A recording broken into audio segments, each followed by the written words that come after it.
liebe Zuschauer, liebe Zuschauerinnen. Dear viewers, dear listeners, the celebration of Christmas is drawing closer with very large steps.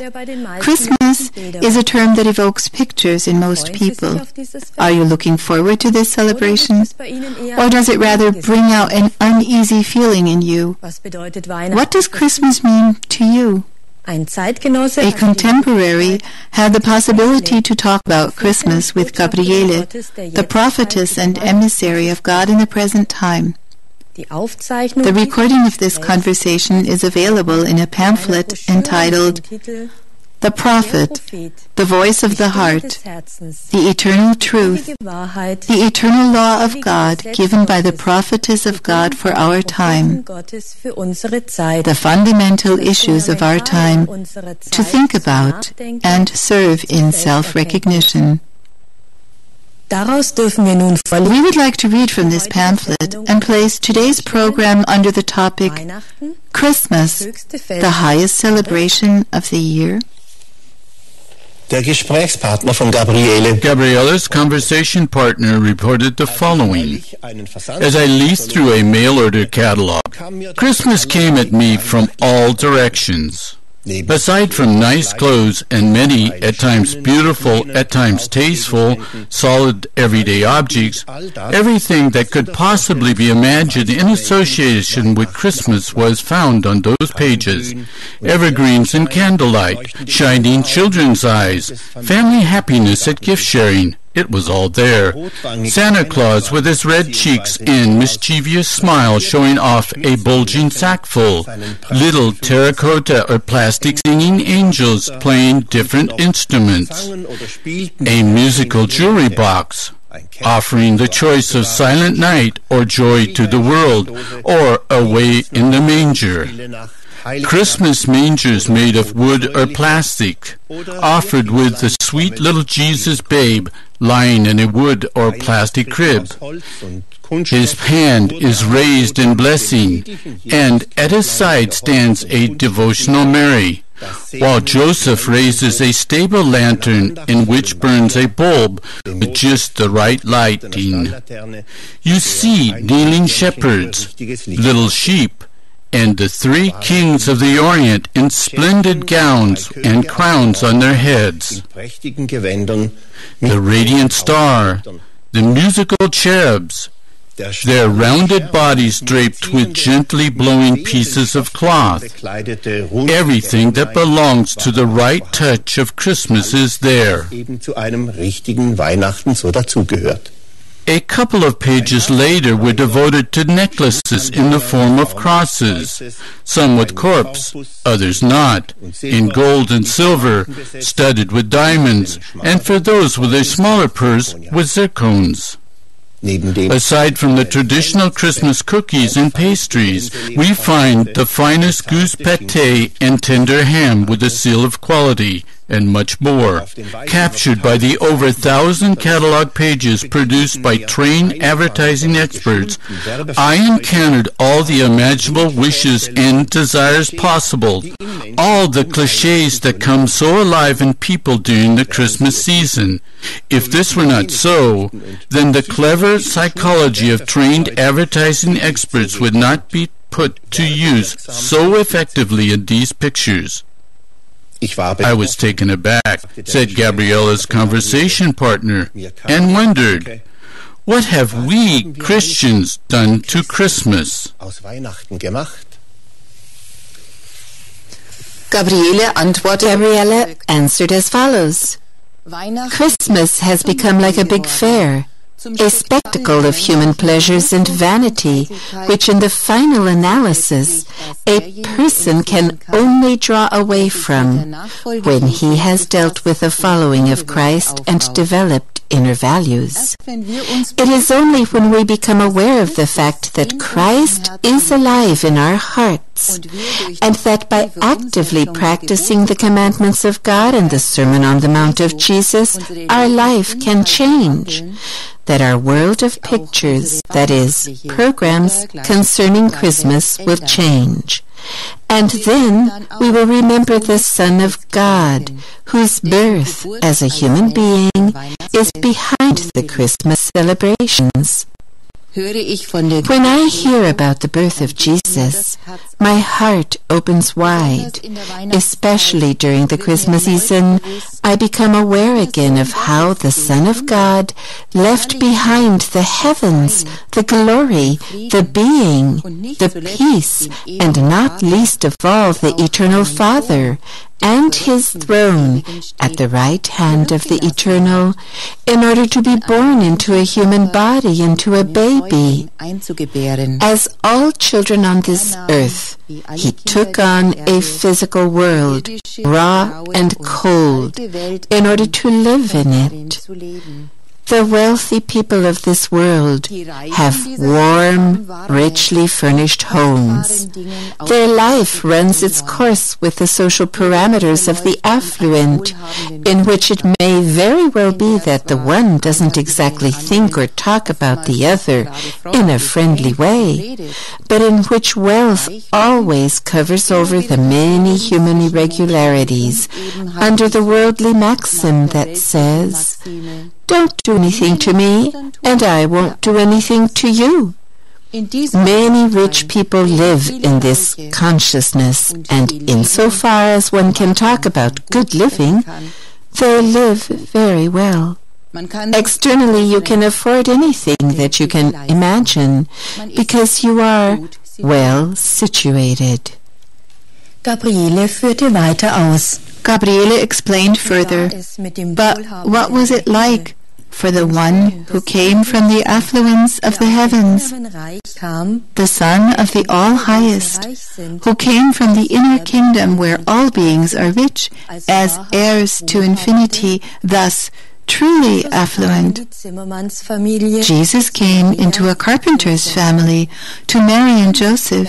He did not come to an affluent family on earth, but to people who, through their God-conscious life, were pleasing to the Eternal, who announced the glad tidings to them through his angel. Mary and Joseph were, therefore, very devoted to God, who carried in their souls a mission which they fulfilled, to take into their midst the Son of the Most High. He came into their midst, surrounded by shepherds, sheep, and other animals present at his birthplace, the stable which gave shelter to the light of the heavens. Even though I, said Gabriele, have had to make certain sacrifices during my life, I am glad and thankful that I am not externally rich. Possessions, power, a prestige weighed down by millions would oppress me before the face of God, who let his Son be born among the lowly of this world, entrusting him to people who possessed only a tiny house, having no more to eat than what Joseph could earn with his own 2 hands. Gabriele's conversation partner thought the following about this. If God were for the wealth of the rich, then he would have let his son be born into a wealthy family, or helped Mary and Joseph become affluent. Especially Christmas shows me that I am on the right track with my few belongings. Especially at Christmas, I can feel that it all depends on doing what the co-regent of the heavens in Jesus taught us and lived for us as an example.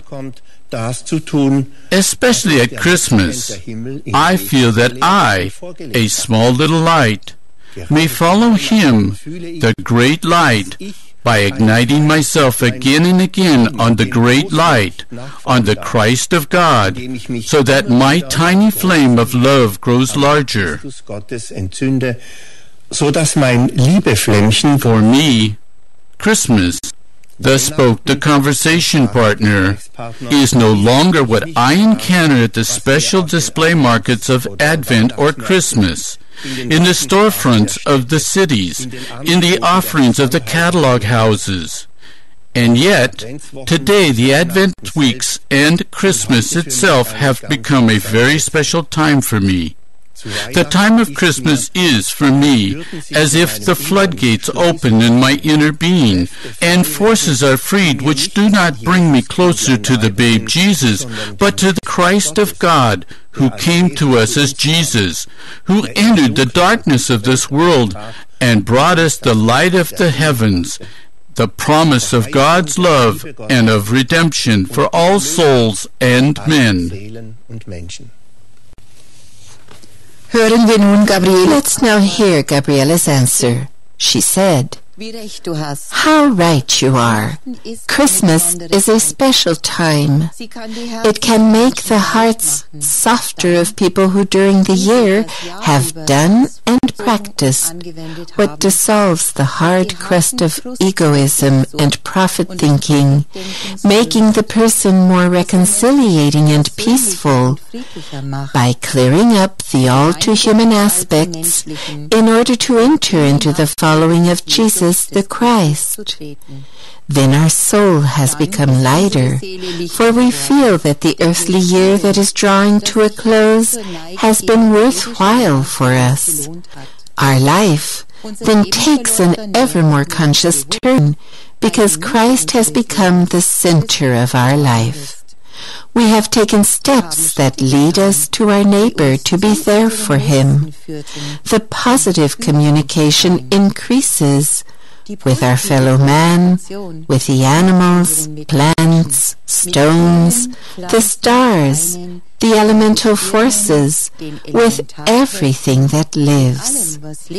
This brings out a deep gratitude in the sense of fulfillment, which means inner happiness and makes us rich, regardless of how things are on the external, material level. A person who develops the inner wealth rejoices in the small things of life. He becomes a person who is aware of life and near to life. He affirms the positive in all things, even if he also sees the negative. He will give no strength to the negativity, linking with the positive instead, that is, entering into communication with it. We are, after all, on earth to go through the school of earth, and this means to take our learning steps day by day by recognizing the aspects of sinfulness which the day radiates to us, repenting of them and clearing them up, so that with the help and guidance of the Christ of God we may grow closer to God, our Father.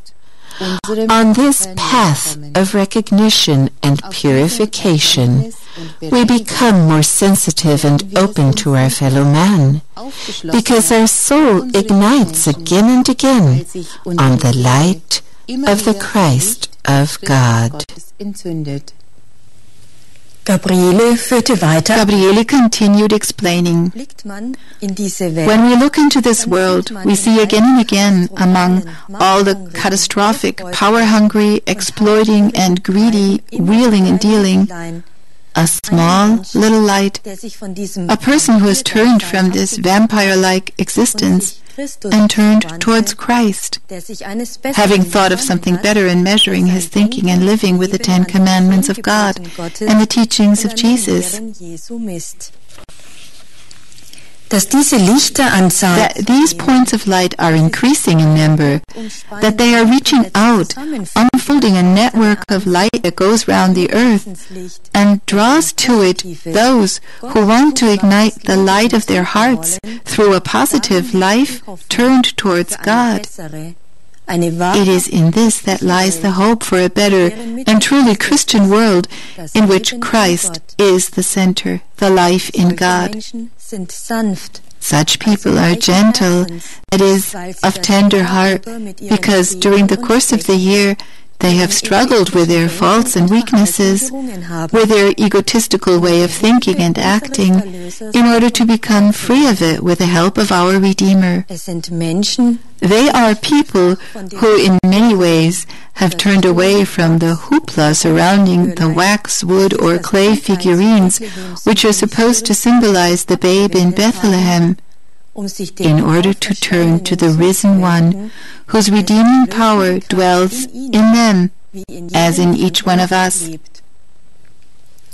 It is those who decide to keep the order of the temple in themselves, which means to cleanse the temple of God, the soul and body of sin, so that the great light, which you just mentioned, can resurrect more and more in the temple, in the soul and body of the person. These God-oriented people are the ones who know about the all-power and all-might of God that dwells in each person and in all life forms of nature. For them, what holds true is, lift up the stone and you sense God. Feel into the water drop, into the brook, into the mighty waves of the ocean, and you experience Him. Watch a tiny animal, and you perceive the divine life. Look at a flower, and you see the light of the heavens. Look into the firmament, watch the stars, and the all-power of God shines towards you. Accept your neighbor, and you experience that God's love dwells in him. For such people, the Christmas celebration is a great celebration of thanksgiving for the year that draws to a close. They live in inner contemplation and know that they too are children of the All-Highest, who are again growing spiritually during their life on earth into a son, a daughter of God, in order to enter eternity. God, that is, to return to the one who sent his Son, Jesus the Christ, to us human beings. With her further explanations, Gabriele gives us a lot of material to think about. During the Christmas season, huge sums are expended in order to externally produce, on the streets, in the houses, and even in the front yards, the light that has not been lit up in the inner being of many people. It may very well be that the spark of divine light, the spark of God and the Redeemer, lies indelible deep within our soul, and especially during Christmas time, it may very well be stirred in many. But wherever the ice in the heart has not been made to melt during the course of the year, the yearning sensations coming from the bottom of the soul, from the bottom of the heart, will be able to bloom hardly more than as a diffuse sense of melancholy, a maudlin sentimentality. Sentimentality can be recognized as such in that it remains fruitless for the individual, without consequences for his way of thinking or living. Sentimentality means that you stir around in the pot of unclear feelings of melancholic nostalgia and unadmitted guilt, mixed in with self-pity and the regret for having missed out on some things. A person who gives into this sentimentality will hardly be blessed by it. On the contrary, often his finger points to the guilt of his neighbor, and accusations, reproaches, and not seldom, aggressions don't wait long in coming up. Often, quarrels break out right in the midst of Christmas Eve, perhaps only waiting until the children have gone to bed before getting at it. Many drown their strong and aggressive mood swings in champagne and wine. Silent night, holy night. Next day, business as usual. If only some were to look into their Christmassy fits of sentimentality, letting their feelings come up, they would gain self-recognition and the strength to repent of many things done or missed in guilt, and could thus make amends for much with the strength of our Redeemer, Christ, introducing a turn for the better in their lives. Gabriele gave a picture for this.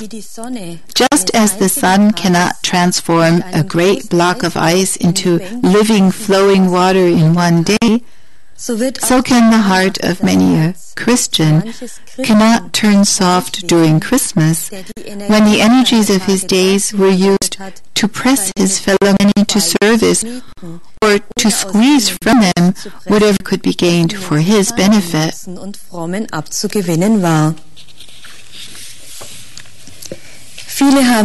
Many have already long since silenced their conscience, so that they barely become aware of a fraction of what they have done during the year, that they have despised their neighbor, abused him for their purposes, exploited him, made claims for themselves, put pressure on others, so that they do for them what they themselves don't want to do, elbowing their way up the ladder of success.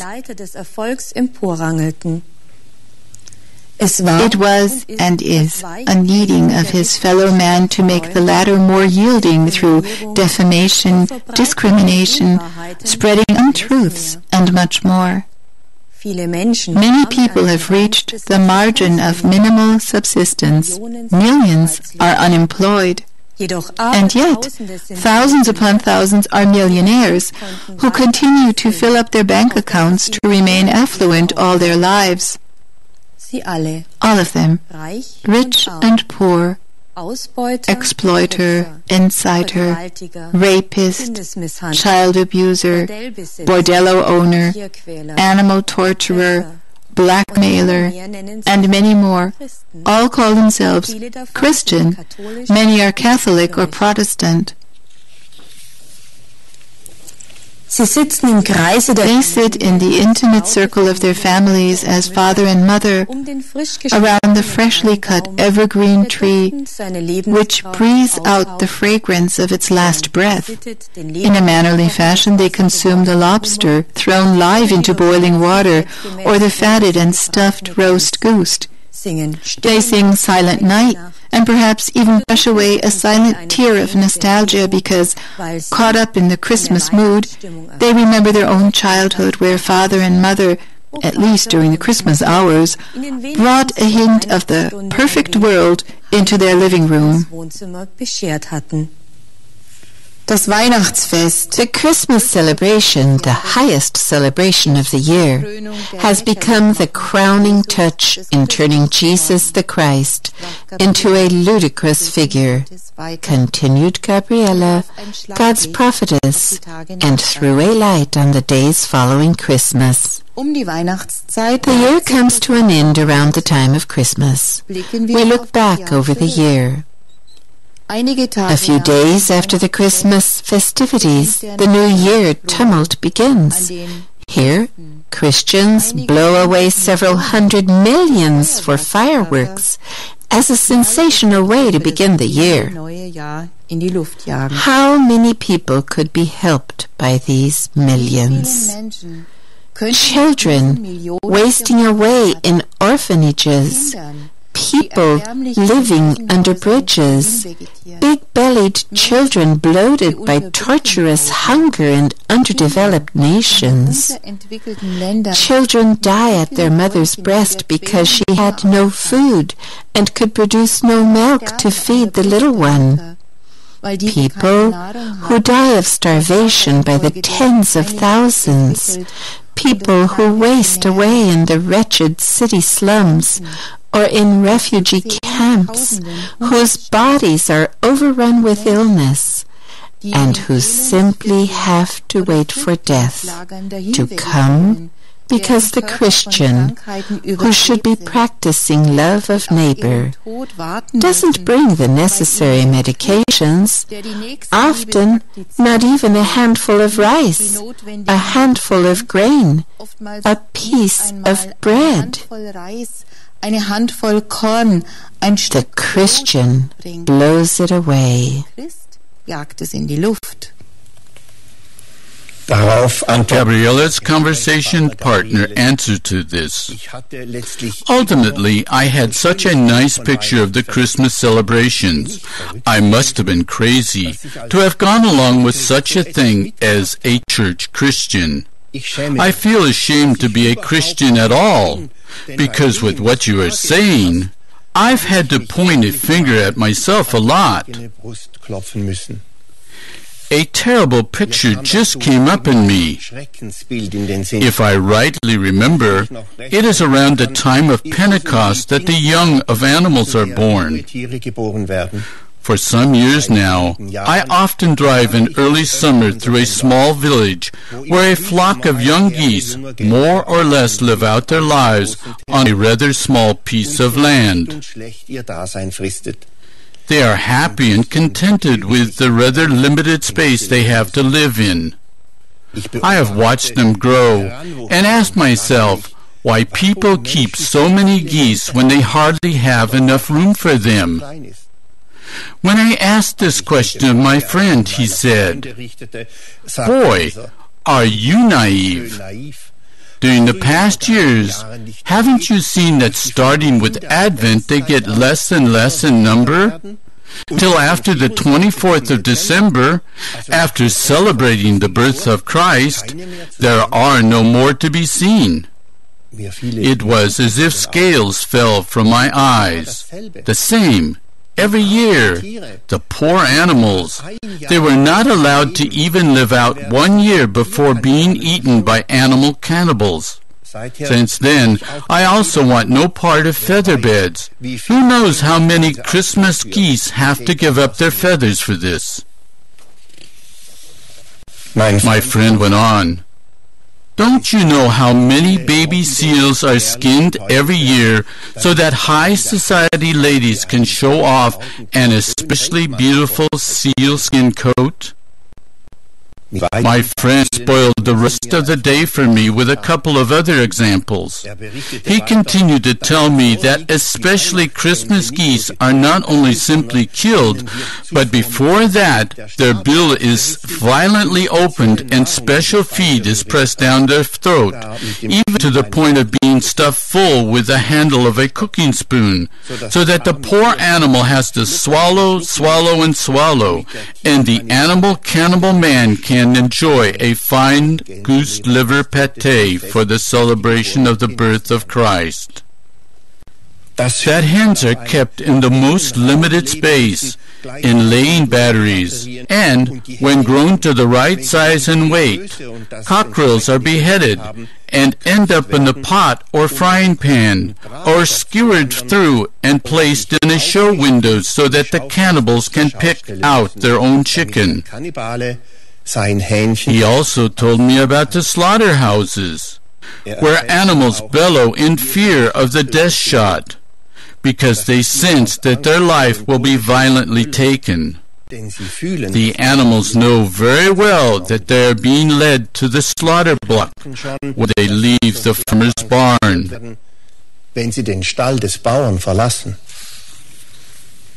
My companion explained further how medications and hormones are given to the animals to speed up their growth process, going all the way to chemically and genetically induced changes in cows, whose resultant udders can hardly be carried between their legs. The crowning statement in his words was, "Everything, but everything is being milked. The great of this world are milking the lesser, and the great and the lesser are milking the whole Mother Earth until it is totally milked out, that is, eaten up by the monster who calls himself man." And then Gabriella's conversation partner said, "Thank God that I have not recovered from everything that he described to me. I have become a different person who cherishes more and more what God daily gives to us, who is more and more aware of what love of God and neighbor means, who is becoming more and more aware of what the institutional churches really are. Regarding the institutional churches, Gabriele gave us something to think about. Few people have learned from what the church institutions have served them up with year after year. A mixture of pagan cult and cosmetically treated teaching. Both pieces of work, pagan cult and cosmetically treated teaching, were melted together into one work, which was named Protestant on the one hand and Catholic on the other. If they had taught what Jesus wanted, then people would be familiar with the law of sowing and reaping.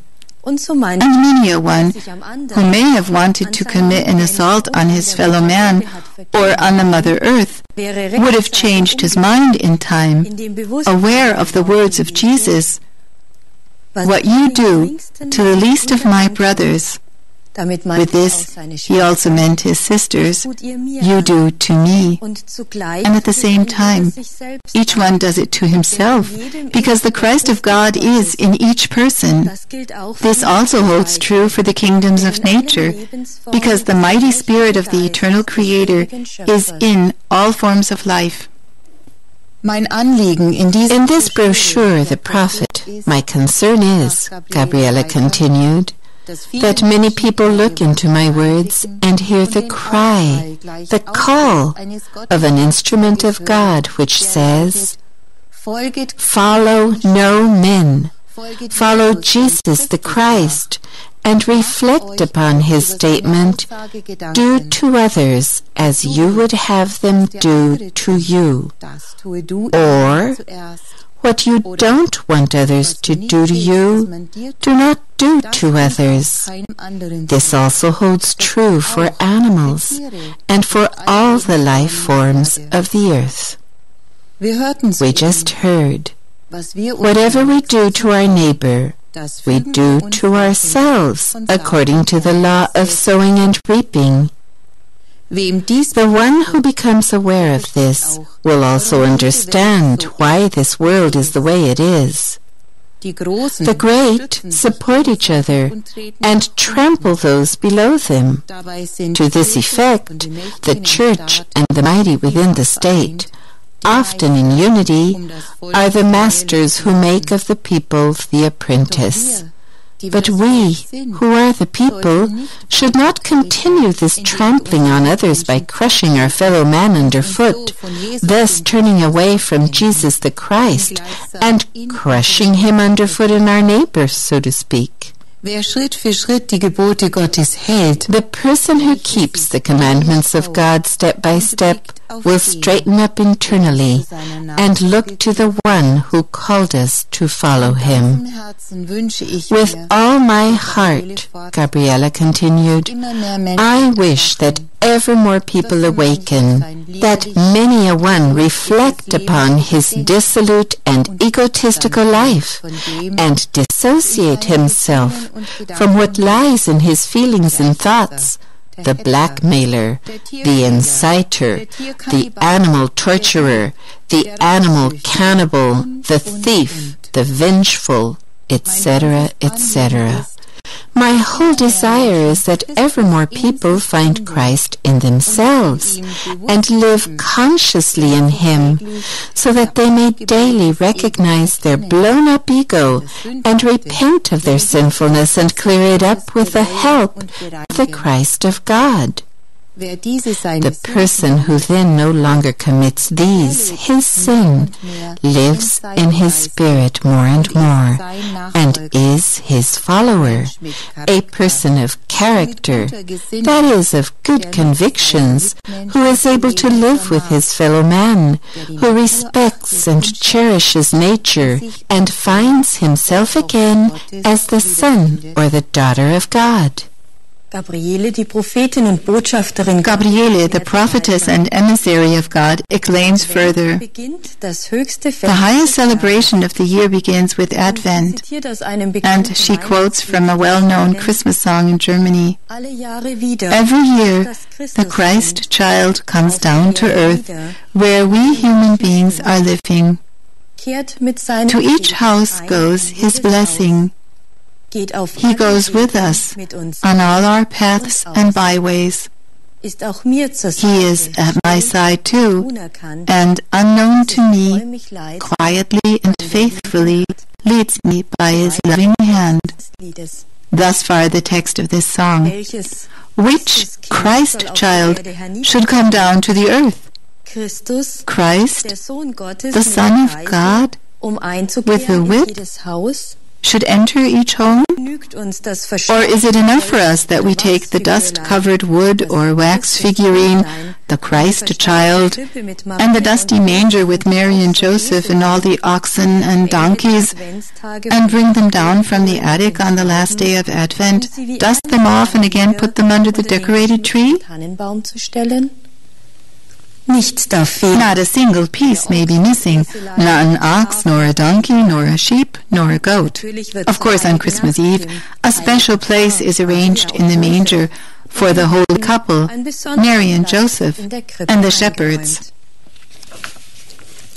The dusting cloth is black with dirt, but the manger shines brightly, and the person sings with full heart, every year the Christ child comes down to earth where we men are living.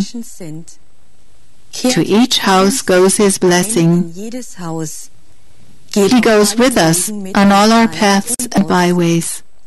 He is at my side too, and unknown to me, quietly and faithfully leads me by his loving hand. The question is whether the dust-free mini-manger with the dust-free Jesus babe, with Mary and Joseph, with the shepherds and animals, really brings a blessing to the people. Whoever thinks about the fact that they should finally dust off all their malicious feelings, thoughts, words, actions, and all their vile tendencies? No one has time for that.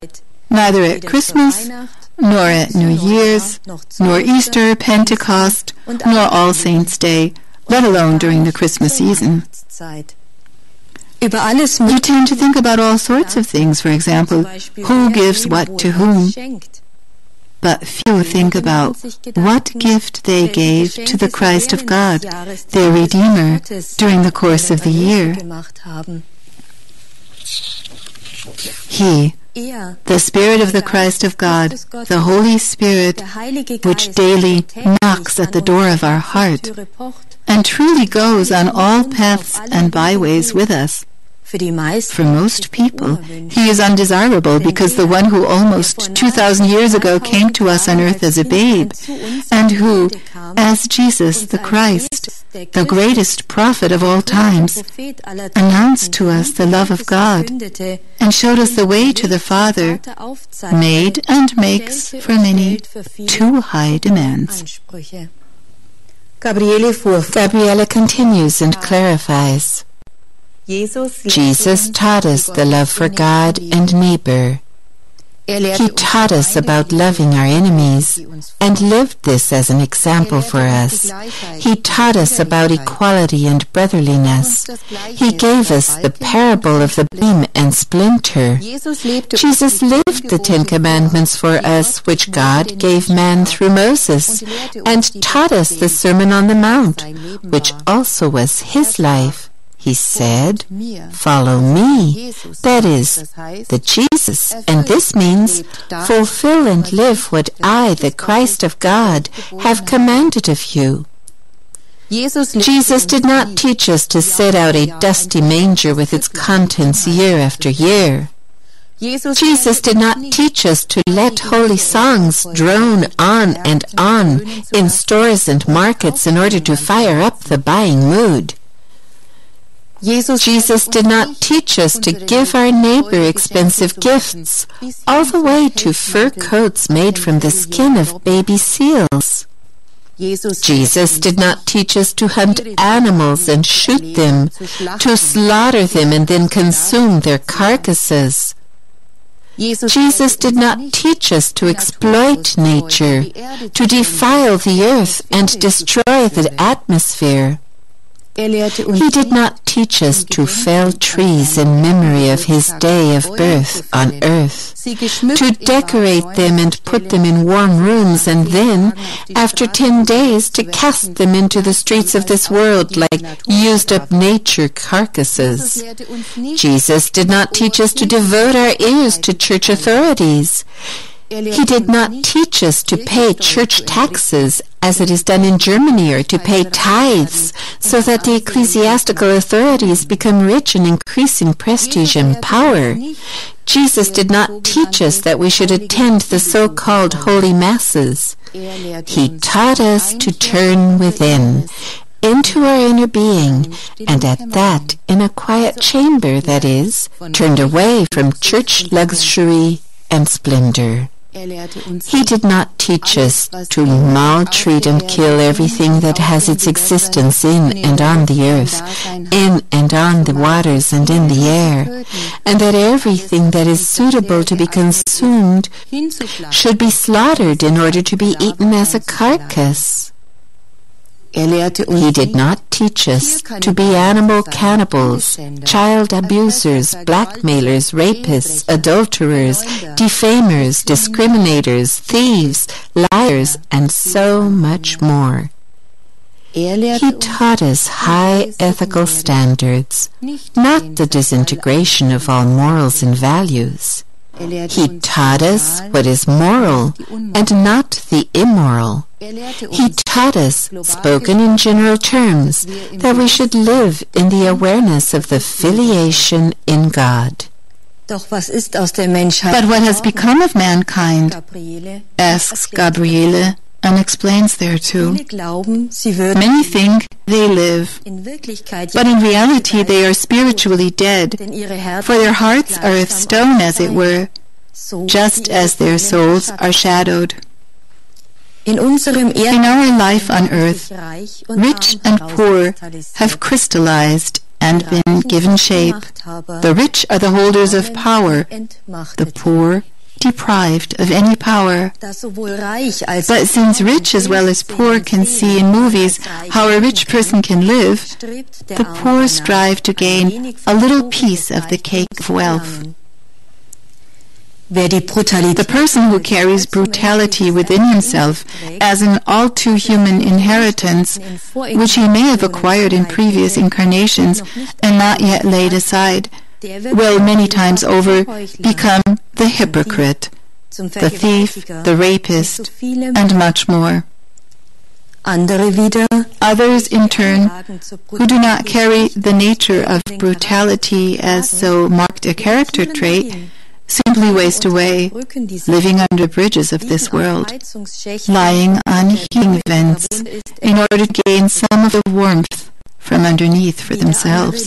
Still others lie or sit begging in the streets, or, like Mary and Joseph in their search for shelter, go from house to house, eventually perhaps finding shelter on a bitterly cold night. At the end of the pamphlet, Gabriele passes on the following story. It is Christmas Eve. A man with a woman in an advanced state of pregnancy knocks on this or that gateway asking for shelter. Each time they are turned away.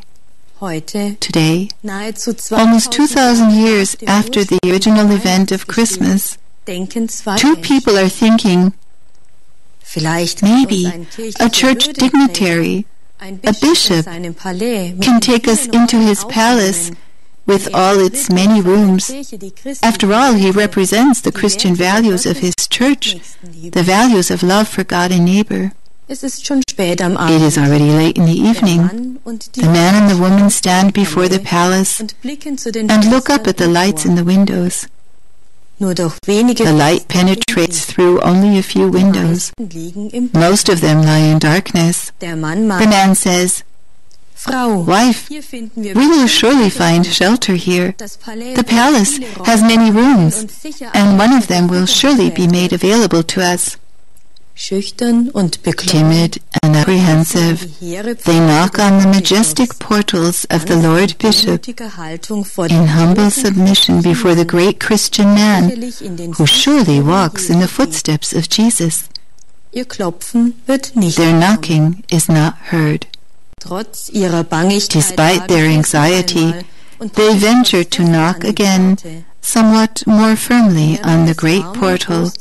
From within the warm and grand house, voices are heard. Both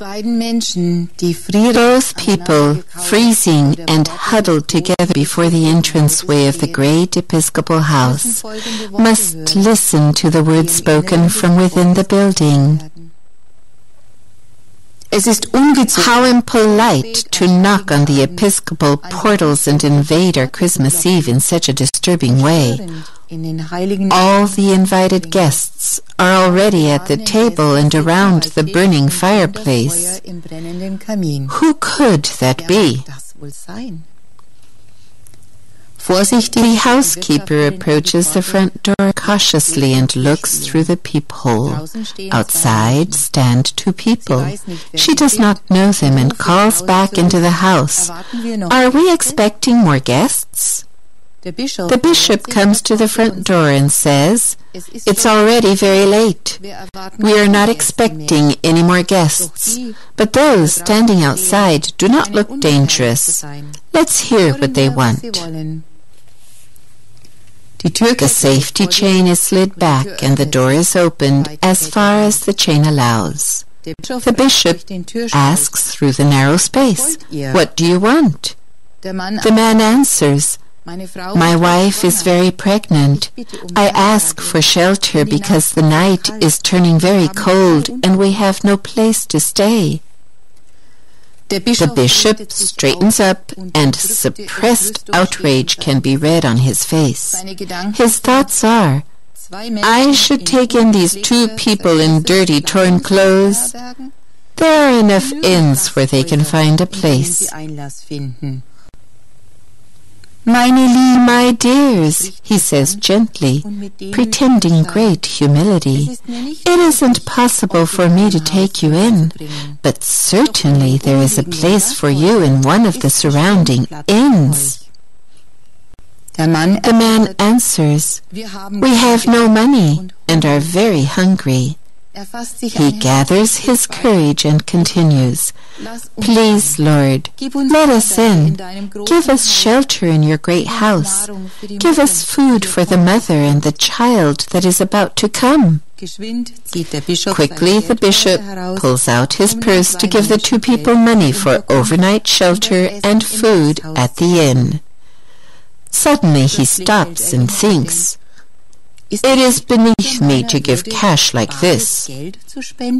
A bishop gives his blessing, but not contemptible mammon.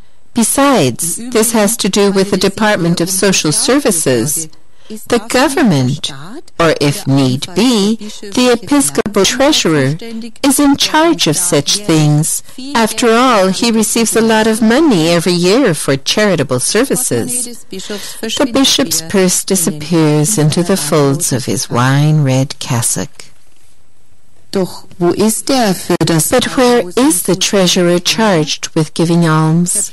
The prelate is not in. The bishop remembers something else. Yesterday, respectable sums came in from good-hearted people for the restoration of a house of God. I will give both a small sum from that.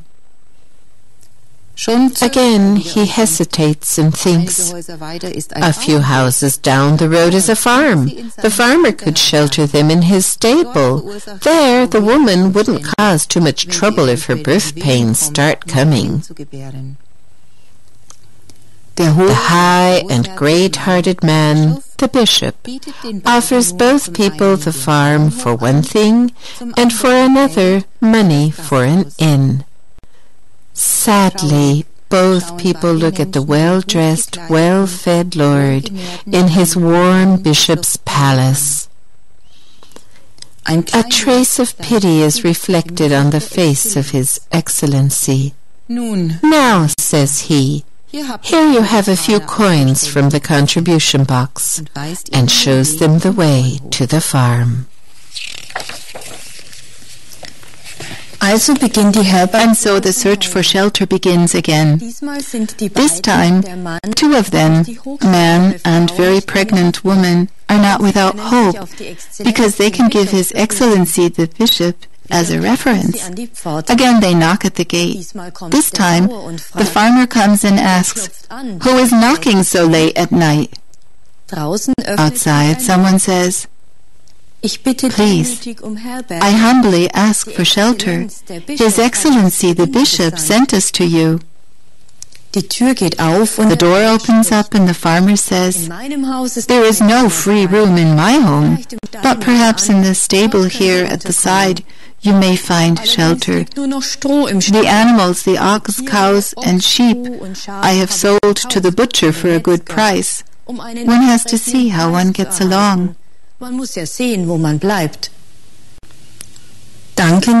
Thankfully, they accept. They enter the cold stable and lie down on the straw.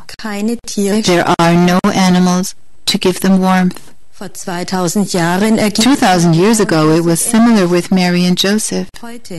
Today, 2,000 years later, morality has fallen even more. At Christmas time, countless animals are slaughtered. The stables are emptied, aside from those animals that will be held ready for the New Year's days. You want to still have a couple of good roasts for the table then, too. In the two people, we encounter Mary and Joseph and the still unborn child, Jesus. Who recognized them? Who understood the symbolism? Neither the bishop's housekeeper, nor His Excellency, nor the farmer.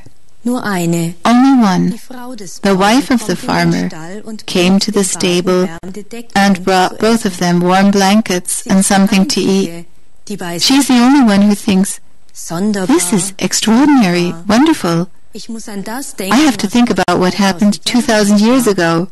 The parallels are too obvious. Does God want to show me something through these two people?" The woman stands very still for a few moments. Then she says to herself, "Can it be? Has He come to my house, to my stable? The great Lord, who is the Redeemer of all people and souls?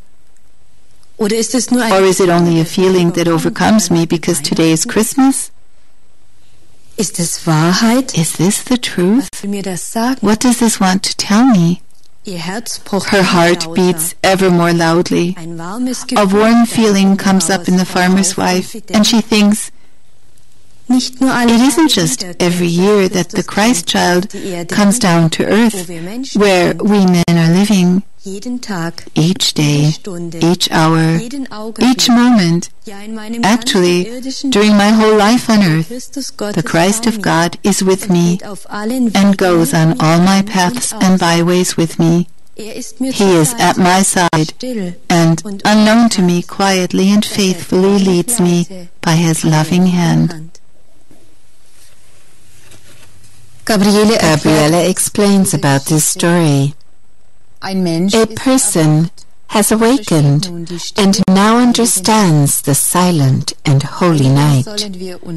We should sanctify our life day by day in the awareness that the Christ of God, the Great Spirit, dwells in each one of us. We are the temple of the Holy Spirit, and we should love and help one another as Jesus the Christ loved and loves us every day by the hour and the minute at our side.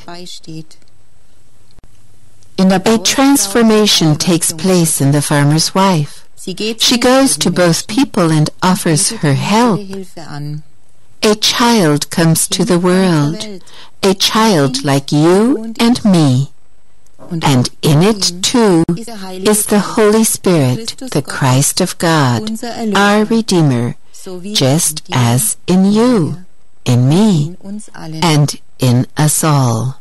A person turned night into day. The day of Christmas is another day, and the coming year will be another year. The one person, the farmer's wife, daily asks herself, what does Jesus want me to do now? And this person, the woman, receives the words of the Holy Spirit in the following sense. Do what I commanded of you as Jesus. Measure your feelings, sensations, thoughts, words, and actions on the 10 Commandments of God and on the teachings of the Sermon on the Mount, so that you become rich in your inner being, so that the kingdom of God, that is your inner being, may develop, and you may again become a daughter of God, who is rich in her heart and lives in peace with all people and with the kingdoms of nature. Only then will there be peace. Dear viewers, dear listeners, you heard a reading of a conversation with Gabriele on the topic Christmas, the highest celebration of the year, from the series The Prophet, the Voice of the Heart, the Eternal Truth, the Law of God, given by the Prophetess of God for our time, the fundamental issues of our time to think about and serve in self-recognition. We thank you for listening and wish you a contemplative Advent season and a blessed Christmas. Goodbye and greetings in God.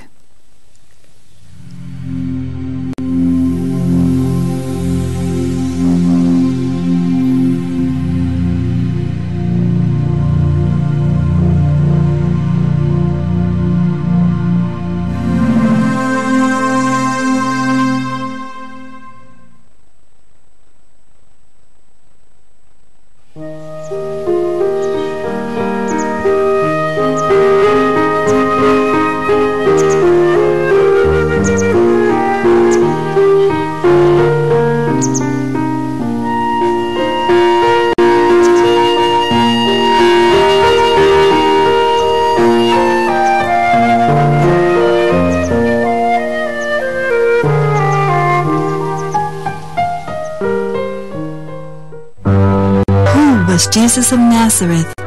What was his childhood and youth like?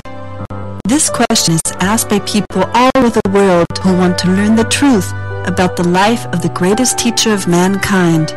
Followers of the Nazarene report authentically about the life of Jesus of Nazareth, free of the interpretations and falsifications of church historians. Their sources are Christ's revelations given through Gabriela, his prophetess and emissary in our time. Who can better describe the life on earth of Jesus of Nazareth than Christ himself? He talks about his parents, Mary and Joseph, about his spiritual struggles, about his love for the animals, and the beginning of his teaching years. Who was Jesus of Nazareth, his childhood and youth? His descriptions reach our hearts, and his life is a symbol for mankind.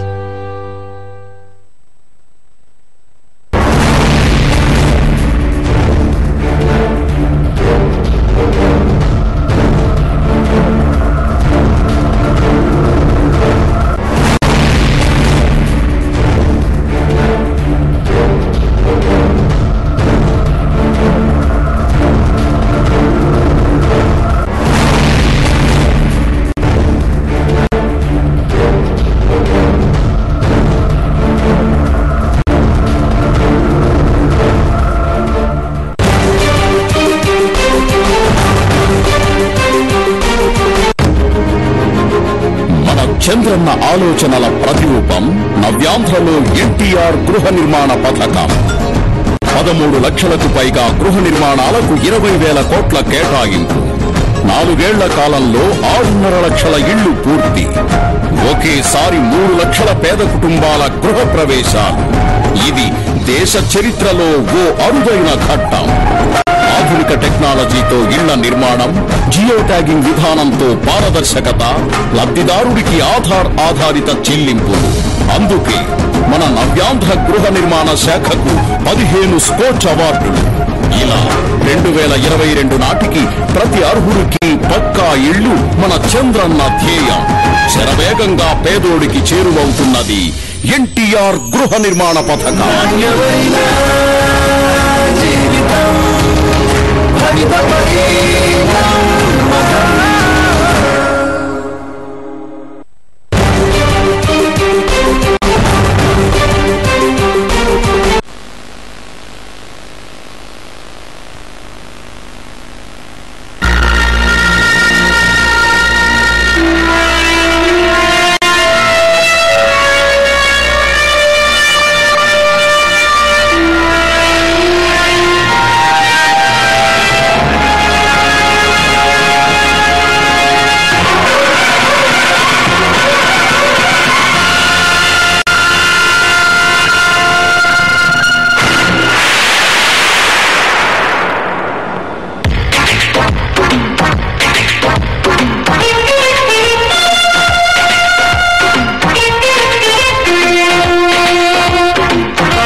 అబ్బాయి దగ్గరికి నాకు రావాలనే ఉందమ్మా, కానీ నాకు ఆ ధైర్యం లేదు.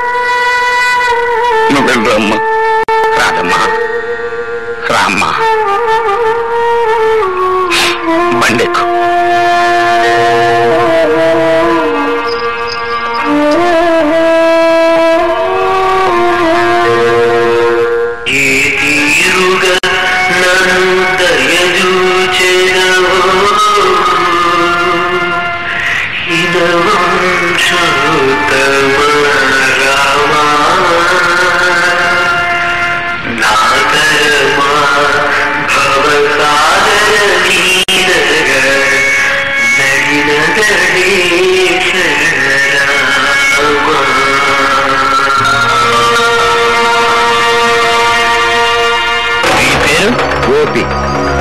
ఊరు మొగల్తూరు.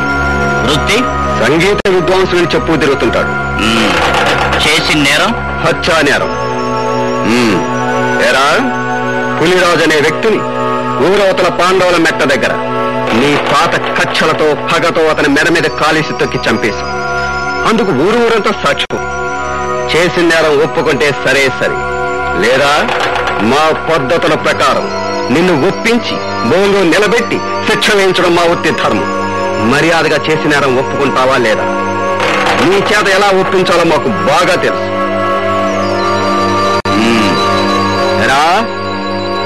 మాట్లాడవేరా?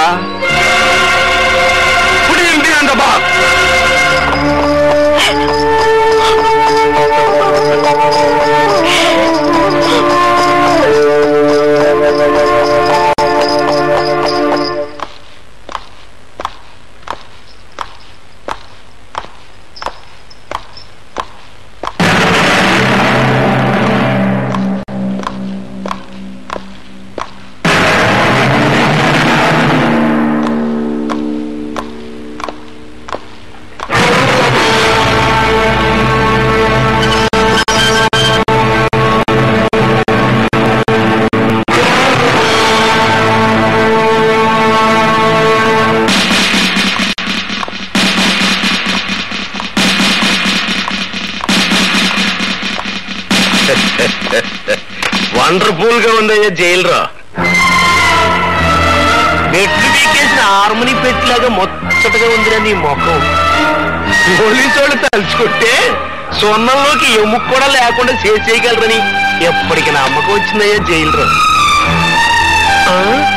అదేంట్రా హార్మోని పెట్టి అట్ట మెడ ఉంచుకుని నిలబడిపోయావు?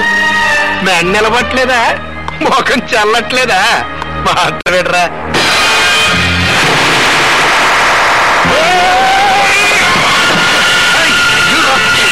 మీరాగండి సార్, మీరే శ్రమ పడతాడు. మేముండగా ఒళ్ళు పొగరెక్కిందా? పెద్ద నువ్వు చేసుకుంటావా? మాట్లాడవేరా?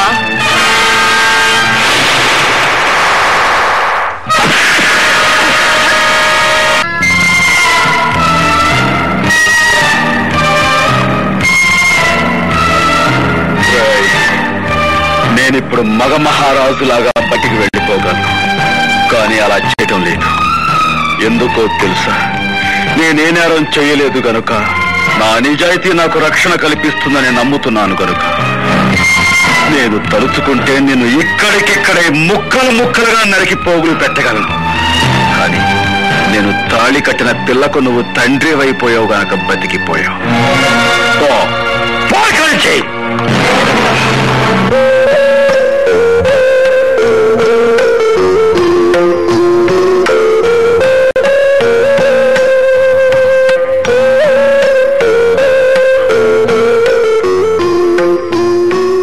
భర్తను చూసి భార్య గర్వపడే సందర్భం అందరికీ దొరకదండి.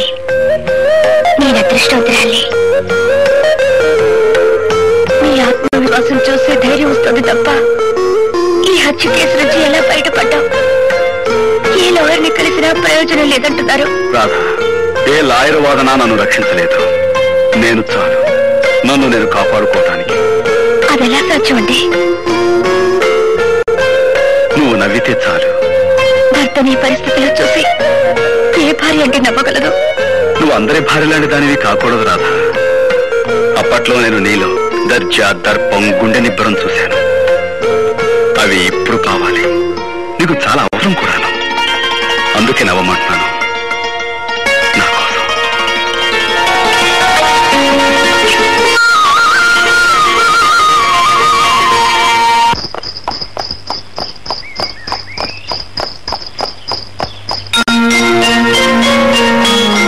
అప్పట్లో నేను నీలో దర్జా, దర్పం, గుండె నిబ్బరం చూశాను. అవి ఇప్పుడు కావాలి. అందుకే నవ్వమంటున్నాను.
తాకగానే దంట పాట, ముద్దు పెట్టి రుద్దగానే వద్దుతోనే పుట్టుకొచ్చే ఒంటి పాట. నీ చేతులకు నా లేత వయసల్లాడే అసలే, నీ పట్టులకు నా పెట్టు చెడి రేగే. ఏమి మూలుగో ఎంత నీలుగో వింత రాగమే తీసే వేళ.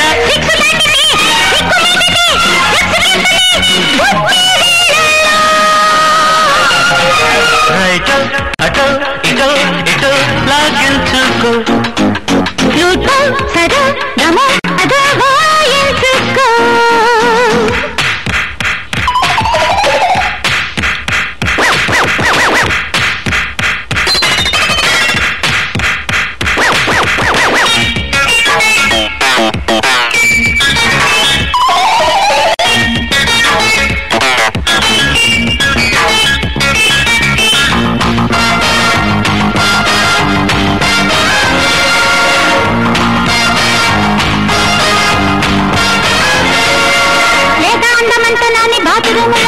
నీటి పాట, డబ్బులోన జారుతుంటే సబ్బుబియ్య ఆడపక్క ముద్దులాట.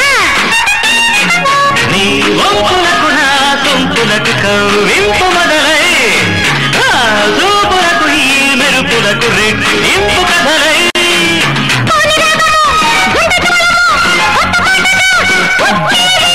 ఆడపిల్లతో వేడి పల్లవే జోరు జోరుగా సాగే వేళల్లో.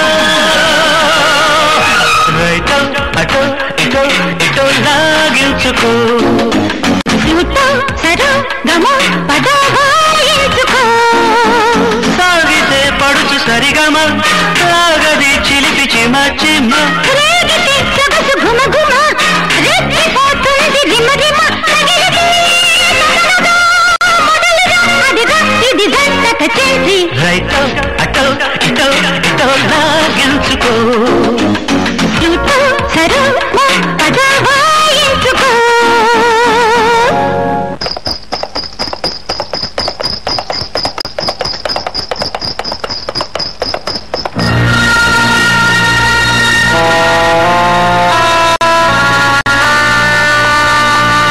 బాగున్నారా సార్? నాకేం బాబు, బాగున్నా. కానీ నీలాంటి వాడిని ఇలా చూడడానికి నాకు ఎంతో బాధగా ఉంది. మా అబ్బాయి పెళ్లి నీకు శుభలేఖిద్దామని వచ్చాను. చాలా సంతోషం. మీలాంటి వారికి నా మీద ఇంకా సదభిప్రాయం మీద ఉండటం నిజంగా నా అదృష్టం. అలా అనకు బాబు. బంగారాన్ని మెరుగు పెట్టడానికి దానికి లేని మురికిని అందిస్తా. ఆ మురికి కనగాని బంగారం ఎలా మెరుస్తుందో నీకు తెలియంది కాదు. నువ్వు అలాంటి బంగారానివేనయ్యా. వస్తాను. మంచిది.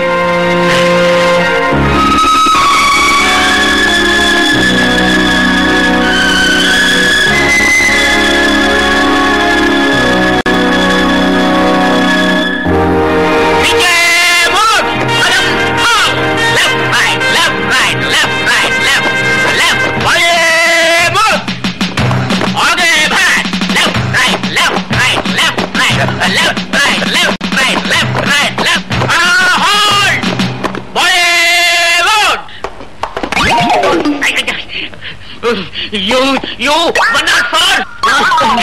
Hey, 104. నీ వల్ల డ్రిల్ గుల్లైపోతా ఉంది. మార్కెట్కి వెళ్ళినప్పుడల్లా బాగా తింటావా చేపలు. నీ మీద రిపోర్ట్ ఉంది. Take care. ఇతన్ని చూసి నేర్చుకోండి అయ్యా. కొత్తగా డ్యూటీలో జాయిన్ అయ్యాడు. ఎంత వండర్ఫుల్ గా చేస్తున్నాడు మార్చి. మనకు ఓపెన్ చూస్తుంటే అట్టా ఉందిరా. కచేరీలో మన బాగా హార్మోని వాయిస్తున్నట్లేదా? ఎందుకున్నదరా, ఆడికి ట్రైనింగ్ అంతా ఇచ్చి తోలేసింది నేనే కదా. ఆయన ట్రైనింగ్ ఇచ్చి తోలేయడానికి అదేమన్నా జట్కా పట్టి గుర్రం అనుకుంటారా? గడ్డి బాబు వేద్దాం. అందుకే నేను అందరూ అప్పుడు కదా అప్పలరాజు అంటారు. ఆడ కానిస్టేబుల్ గారా, నమస్కారం. నేను ఆడ కానిస్టేబుల్ కాదండి, ఆ హెడ్ కానిస్టేబుల్ గారు ఉన్నారే వారి అమ్మాయిని. ఓహో, టైగర్ రాముడు గారు అమ్మాయి అట్టవరు. అవునండి. మరేంటి ఈ బట్టలు వేసుకొచ్చారేంటి? అదే మా నాన్న పాత డ్రెస్ ఉంటే నేను వేసుకొచ్చాను అంతే. Mister Gopi, I'm congratulating you. Very good. Take your positions. ఇప్పుడు very good. Well done, well done. Head constable tiger రాముడిని టచ్ చేస్తావా? Who are you? నేను ఫాదర్ గోపి. అయి అప్పలరాజు, గోపి మామ. Horse riding. So what? First of all you go away from here. Get out. Rama అంటే బూత్ మాటలు ఆయన పడుతున్నాయండి మీ పోలీసులకి. మన అబ్బాయి కూడా పోలీసే కదా. సారీ సారీ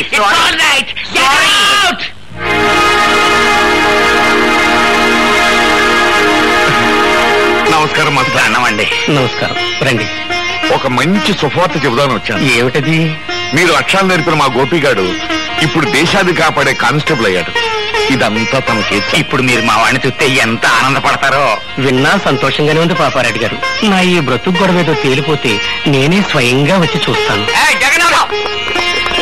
రండి పేదలు. మా గోపి అబ్బాయి కూడా మీ పోలీసు ఉద్యోగం వచ్చేసిందిగా, ఇక నుంచి మనం బంధువులం స్నేహితులం. ఏంటి కాపీ తాగుతారా? మాస్టారు, మీకు మర్యాదగా చెప్తున్నాం, నిరాహార దీక్ష విరమించుకోండి.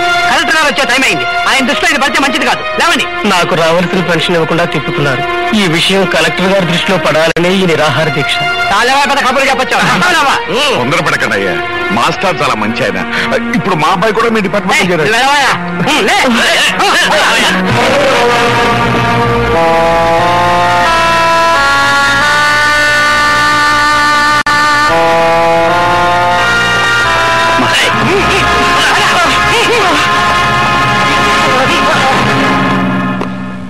మా వార్నింగ్ ను కూడా లెక్క చేయకుండా నిరాహార దీక్ష చేస్తున్న మాస్టర్ వీడేగా? అవును సార్, వీడే. సరే, మీరు వెళ్ళొచ్చు. మా పోలీసులంటే అంత నిర్లక్ష్యంగా ఉందా? చేయకూడదు తప్పు నేనేం చేయలేదు బాబు. మీ వాళ్ళ అన్యాయంగా.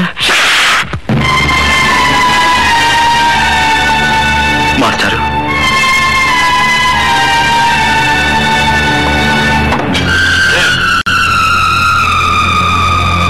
క్షమించండి సార్.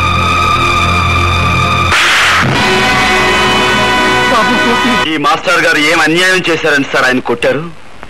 తనకు రావాల్సిన పెన్షన్ డబ్బుల కోసం 2 సంవత్సరాల పాటు తిరిగి వేరే గత్యంతరం లేని పరిస్థితిలో ఆయన నిరాహార దీక్ష చేస్తుంటే అది మీ దృష్టిలో క్రమశిక్షణ పాటించకపోవటమా, లేక లా అండ్ ఆర్డర్ వ్యతిరేకించడమా? క్రమశిక్షణ తప్పిన వాళ్ళని, అన్యాయం చేసిన వాళ్ళని దండించడానికి మీరు ఉద్యోగంలో జాయిన్ అయితే సార్, మాస్టర్ గారికి పెన్షన్ డబ్బులు ఇవ్వాల్సిన ఆఫీసర్ చావచిత కొట్టి తీసుకొచ్చి ఆయనకి పెన్షన్ డబ్బులు ఇప్పిందండి. అది మీకు చేత కాదు, ఎందుకంటే వాళ్ళు మీకంటే పెద్ద ఆఫీసర్లు కాబట్టి. అలాంటి వాళ్ళకైతే మీరు సెల్యూట్లు కొడతారు, ఇలాంటి వాళ్ళని చావచిత కొడతారు. ఏం సార్, నేనేమన్నా తప్పు మాట్లాడానన్నా నాకు గద్దిస్తున్నాడు?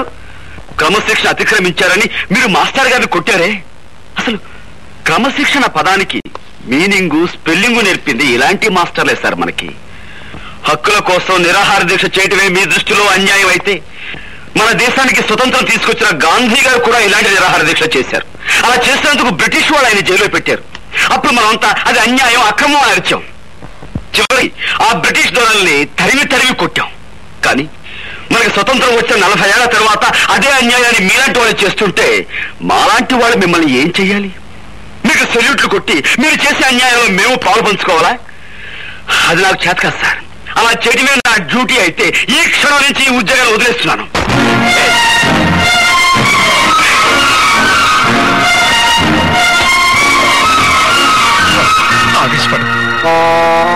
క్షమించండి మాస్టర్, గవర్నమెంట్ దగ్గర జీతం పుచ్చుకుంటూ నయాన్ని కొట్టడానికే ఈ కాకి బట్ట అధికారాన్ని ఉపయోగిస్తే మాకు కిరాయి గుండాలకి తేడా ఏముంటుంది? అందుకే ఈ ఉద్యోగాన్ని వదిలిపెట్టి వెళ్ళిపోతున్నాను. వస్తాను మాస్టర్, ఉంటానండి.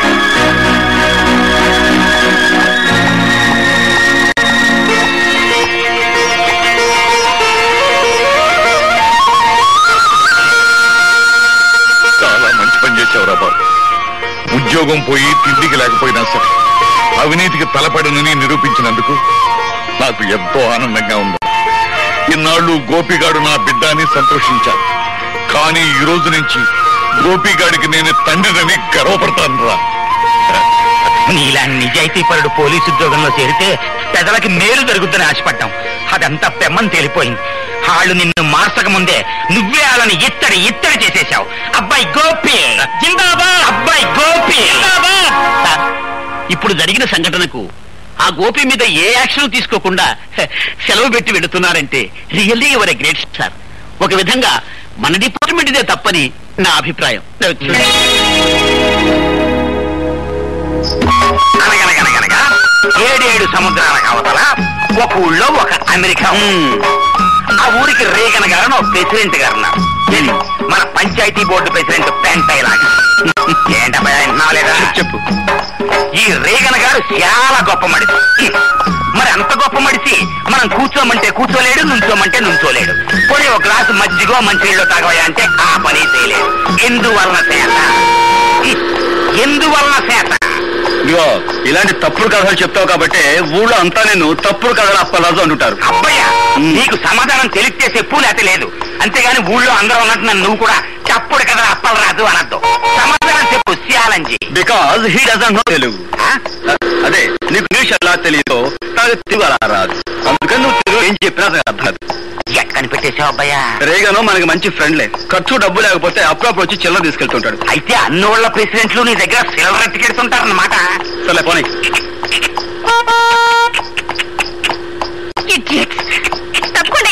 బండపు ఓళేన్ వెనకమాల అట్టి పెట్టి కారు, అందులో ఆడకూతురు ఓళేన్. కంట్రీ బ్రూట్స్, హార్న్ మోగుతుంటే వినపడలేదు. కారుకి సైడ్ ఇవ్వాలన్న కామన్ సెన్స్ లేదు. చూడు సిరతపులి, నువ్వు ఇంగిలి పీసులో బూతులు తిట్టినా నాకు అర్థం కాదు. కానీ నేను అచ్చ తెలుగులో మొదలెట్టాననుకో, 10 రోజులు ఆకుండా నువ్వు వాంతులు చేసుకుంటావు. బుద్ధి లేకుండా మాట్లాడుకో. నా కారు కంటే నీ బోడి గుర్రం బండి గొప్పదా? ముందటది. అబ్బయ్యా, ఇంకా లాభం లేదు. నువ్వు సూపు చూడాల్సిందే.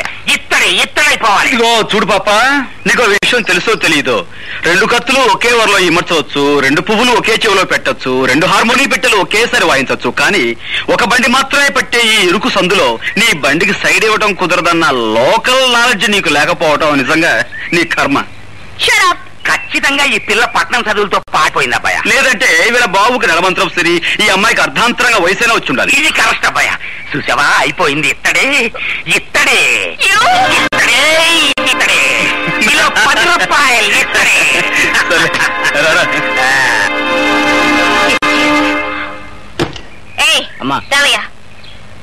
వెళ్ళి ఆ పొగరమూత ఎవరు? హార్మోని పాపారెడ్డి కొడుకమ్మ. ఇతను హార్మోని చాలా బాగా వాయిస్తాడు.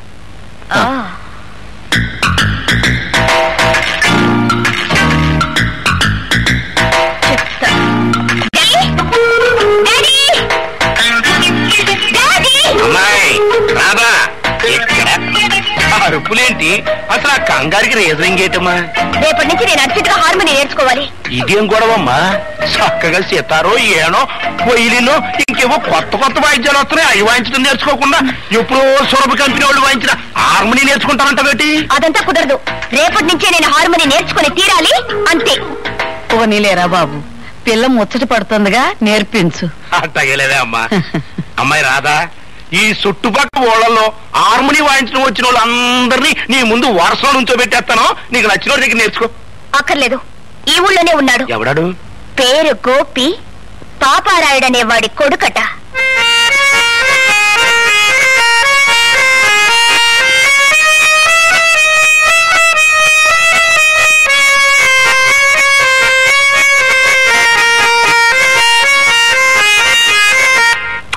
హార్మోని మీద నాగస్వరం వాయించడంలో జిల్లా మొత్తం మీద పేరు కొట్టేశావు అబ్బాయ. అందుకే నేను తప్పుడు కదా అప్పలేదన్నారా? మన అబ్బాయి 3 జిల్లాల మీద పేరు కొట్టేశాడు. పాపారాయుడు గారండి, మా అబ్బాయి గారి చేత సూర్యచంద్రరావు గారి అమ్మాయికి అర్జెంట్ గా హార్మోని నేర్పించాలని అర్జెంట్ గా పంపించమని ఆర్డర్ చేశారండి. అంటే మీ అబ్బాయి గారిని అర్జెంట్ గా పంపించండి. అంత అర్జెంట్ గానా? అంత అర్జెంట్ బాబోయ్, నేను వచ్చేస్తాను, నువ్వు అర్జెంట్ గా వెళ్ళిపో. ఏంటి వెళ్తావా? ఇంటికొస్తే కుర్చీ వేయాలనే మంచి మర్యాద తెలియని వాళ్ళ ఇంటికి వెళ్తావా? మంచి మర్యాద నేర్పడం కోసమైనా వెళ్ళాలి కదా.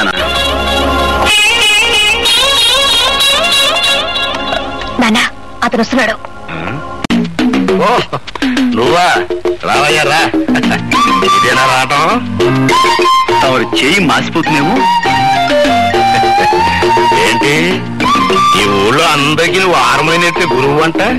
అదేదో హాబీగా నేర్చుకున్నానండి. అది ఈనాడు ఉపయోగపడుతుంది. మనం అలా కూర్చుని మాట్లాడుకున్నావా? కూర్చోకుండా మాట్లాడలేవా? దాందే ఉందండి. కావాలంటే నడుస్తూ మాట్లాడగలను, పరిగెత్తుతూ కూడా మాట్లాడగలను. Hello, good morning. అసలు మీరేమిటి? మీ వంశం ఏమిటి? ఎలాంటి వంశం మీది? మీ తాత ముత్తాతల గురించి మా హిస్టరీ మాస్టర్ ఎప్పుడు